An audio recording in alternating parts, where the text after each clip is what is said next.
Rencana strategis pembangunan nasional 5 tahun ke depan akhirnya berhasil disusun dan ditelaah oleh Kementerian Perencanaan Pembangunan Nasional bersama kementerian dan lembaga pemerintah. Hasil telaah rencana strategis itu akan menjadi masukan bagi penyusunan rancangan Rencana Pembangunan Jangka Menengah Nasional atau RPJMN dalam Musyawarah Perencanaan Pembangunan Nasional Musrenbangnas pada 18 Desember mendatang.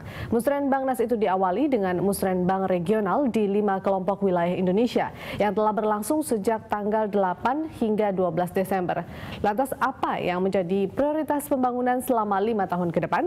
Kita langsung saja membahasnya bersama Menteri Perencanaan Pembangunan Nasional, Kepala Bappenas, Bapak Andrinov Caniago, dan juga sudah hadir bersama kita Bapak Sony Hari Beharmadi, Kepala Lembaga Demografi UI. Terima kasih Bapak-Bapak sudah hadir bersama kami dalam Special Dialog. Iya, baik. Pak Andrinov, ini sebelum kita membahas lebih lanjut mengenai Musrenbangnas pada 18 Desember 2014. Ini yang menarik adalah Musrenbang regional yang akan dilaksanakan yang sudah berjalan pada 8 Desember hingga 12 Desember begitu. Ini kenapa sih harus diawali dengan musrenbang regional ini, Pak Andrinov? Ya kan kita berupaya mengoptimalkan perencanaan itu supaya perencanaannya lebih kuat, masukan-masukannya lebih kuat gitu ya. Nah tentu harus baik itu yang dari atas yang sifatnya top down harus dioptimalkan dengan memanfaatkan para pakar seperti Pak Sony dan lain-lain. Nah kemudian juga dari bawah ini ya yang dilakukan di forum-forum daerah ya. Nah sebetulnya banyak juga forum-forum yang informal untuk berdialog dengan pihak stakeholder daerah ini. Presiden pernah bicara 1 hari penuh beberapa minggu yang lalu di Istana Bogor dengan para gubernur. Wah itu Presiden betul-betul hanya mendengar. Nah tapi ini tahapan yang agak formal, yaitu kita melakukan sebelum musrenbang nasional yang dilakukan besok tanggal 18 itu kita menyelenggarakan yang namanya musrenbang regional. Nah, musrenbang regional ini kita nggak ngumpulin para stakeholder dari daerah itu di Jakarta, tapi kita adakan di daerah. Gitu ya, Pak? Ya, maka saya maraton ya ke 5 wilayah itu. Nah, kita adakan yang Sumatera kita bikin di Belitung, yang Kalimantan kita bikin di Tarakan, yang Papua Barat, Maluku Utara di Ambon. Kemudian yang Sulawesi di Palu, kemudian Jawa, Bali, Nusa Tenggara Barat, dan Nusa Tenggara Timur itu di Mataram. Itu pemilihan tempat-tempatnya mengapa di kota-kota tersebut? Padahal bukan kota besar sekaligus juga, menjalankan misi kita ya dalam misi pembangunan saat ini, yaitu membangun dari daerah ya dan membangun dari pinggir, membangun dari bawah. Nah, kenapa kita pilih daerah yang bukan kota besar? Ya karena kita memang komitmen ingin memajukan daerah yang kurang maju atau daerah yang sangat potensial tapi kurang dipromosikan. Seperti Belitung itu luar biasa potensinya itu. Ya, lokasinya bagus di tengah-tengah 3 pulau besar, potensi wisatanya betul bagus sekali. Ya udah, pilih untuk Sumatera kita pilih Belitung. Nah, kalau Kalimantan kita pilih Kalimantan Utara, provinsi baru kan, yang dekat ke perbatasan, dekat ke Sebatik sana ya. Nah, bikin di Tarakan gitu. Nah, dalam ini ya meskipun waktunya terbatas ya kita tentu mengoptimalkan, mengkondisikan juga sebelumnya. Bahan dari yang akan dimusrenbangkan itu kita publish lebih dahulu di website ya.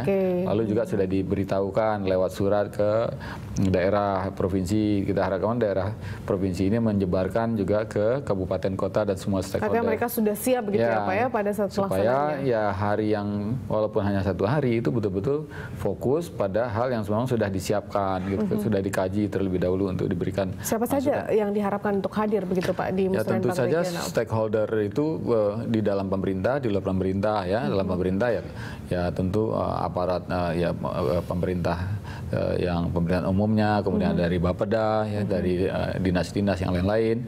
Di luar ya pengusaha, perguruan tinggi dan lain-lain, organisasi masyarakat sipil gitu. Dan mereka itu masih bisa kemudian menyampaikan usulan. Masih bisa. Jadi makanya ruangnya itu, jalurnya itu kita buka macam-macam. Jadi bisa mengirim lewat email ya, nanti di website itu ada alamat untuk mengirim masukan ya. Nah, kemudian di pertemuan langsung itu tentu sebelumnya ya juga sudah dikondisikan ke mereka. Nah, tujuannya supaya konsep pembangunan rencana pembangunan jangka panjang ini betul-betul kaya dengan muatan ya. Walaupun kita akan bekerja keras sedikit untuk merumuskan supaya tepat, tidak salah merumuskan ya.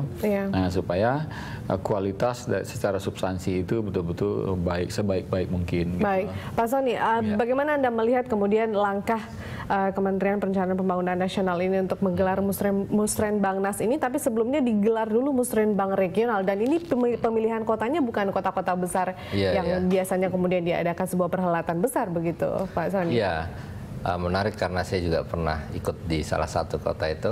Jadi memang hal yang paling penting di dalam menyusun RPJMN ialah menyusun prioritas nasional. Tapi prioritas nasional disusun berdasarkan identifikasi permasalahan yang ada. Nah, identifikasi permasalahan yang ada itu bisa diperoleh satu dari hasil evaluasi RPJMN yang sebelumnya. Yang kedua dari paper yang dibuat, academic paper, ya, untuk melihat permasalahan yang sedang berkembang. Dan yang ketiga yang salah satu yang sangat penting, memperoleh masukan dari masyarakat. Dan itu yang dilakukan. Jadi ketika kita mampu mengidentifikasikan masalah dengan baik, memperoleh masukan dari masyarakat, maka kita bisa menyusun prioritas nasional secara baik. Nah, itu yang harus kita lakukan.